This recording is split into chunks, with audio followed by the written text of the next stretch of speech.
Tabor se je zaključil nekako, na vesti smo ga zamudili, ker pač tabori so prezgodaj zjutraj za nekatere. Ob teh je bilo sicer konc, to me presenetilo, ampak verjetno je vreme krivo temu. Res je, tam nekje ob 12. smo začeli tabor, to je dokaj zgodaj, čeprav vem, da je hitra, točna in vse ostalo.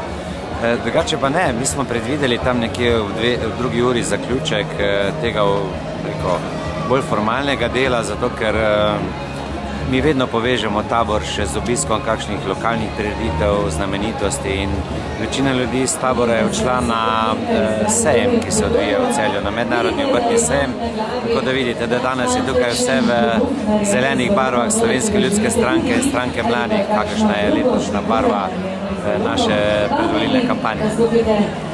Kakšen je pa komentar zadnje predvolilne ankete, ki so ta teden, mislim, da je bilo včeraj znano? No, te zadnje predvolilne ankete so že zelo blizu tistemu, kar mi ves čas napovedujemo in kar ne nazadnje tudi pričakujemo v nedeljo. To je nekje med 8 in 10% volilne podpore, bližje 10 kot pa 8. Naprej. Zmotila nas je napovedovalka, ki je bila glasna. Kje smo ostali? Pri predvolilni napovedi oziroma pri zadnjih projekcijah.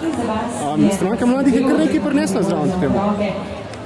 No, zagotovo. Mi smo tudi šli v to predvolilno koalicijo zaradi neke pričakovane sinergije, predvsem pa zato, ker smo se na celi vrsti programskih točk ujeli.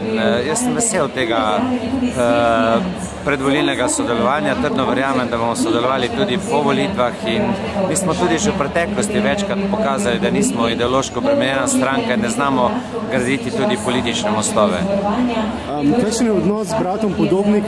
Mislim, zanimivo se mi zdi posebej ta dejstvo, to verjetno komentar na to, da je eno, bom rekel, dinastijo zamenjala zdaj druga dinastija. Čeprav prejšnja je bila nekako iz kmečkega zavidja, ta je pa bolj iz delavskega. No, v Slovenski ljudski stranki ni nobene dinastije, imamo pa zelo dobre notranje odnose, čeprav včasih kakšen prepih v stranki tudi nastane, ampak te stvari bomo urejali po volitvah, sicer pa se z obema bratoma Podobnik zelo dobro razumem. Od bratov Šot sem pa jaz edini politično aktivni in edini član Slovenske ljudske stranke. Ljudska stranka, pravite 10%, od 8 do 10% nekako pričakujete. Kjera koalicija vam potlej bolj diši? Tle mislim posebej dve možne. Ena je z gospodom Janšom, druga je z nekim trojčkom na levi strani. No, gledajte, kaj bo 22. septembra se bomo mi ukvarjali takrat, ne znamo napovedovati prihodnosti, znamo si pa postavljati cilje in težimo k temu, da jih uresničimo.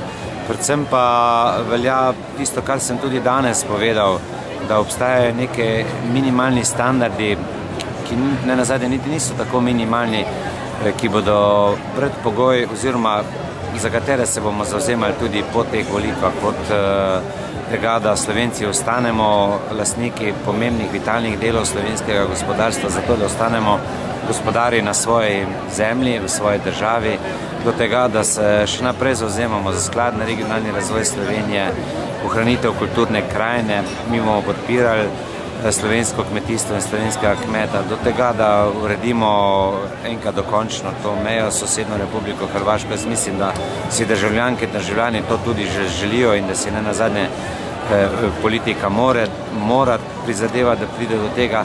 In predvsem je naša želja to, da v Sloveniji ustvarimo takšno okolje, kjer si bodo ljudje, kjer bo imelo gospodarstvo dobre možnosti za svoje delovanje in da se bodo ljudje lahko z lastnim znanjem in delom zaslužili za človeka dostojno življenje, da bodo tudi upokojenci dobivali takšne pokojnine, da ne bodo rabili draginjskega dodatka, predvsem pa, da ponovno vrnemo mladim tisto vero v prihodnost, da bodo imeli ne samo sanje, ampak da bodo tudi verjeli, da lahko svoje sanje uresničimo. In to je pogoj našega sodelovanja v kakšnikoli koaliciji.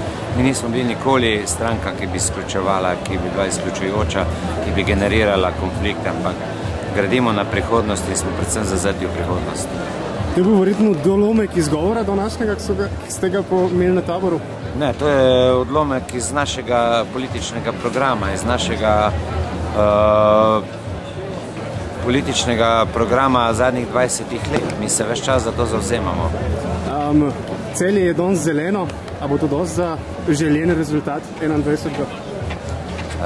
Celje je tudi sicer zelo zeleno in lepo urejeno mesto. Jaz sem ponosen kot župan tega mesta, da veljamo kot eno najbolj dinamičnih, hitro razvijajočih se mest in sem trdno prepričan, da bo 21. septembra Slovenska ljudska stranka in Stranka mladih Slovenije svojo listo predstavljala volilno presenečenje.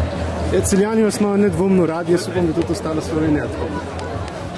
Ja, jaz verjamem, da ne samo Celjani, ampak tudi Celjanke.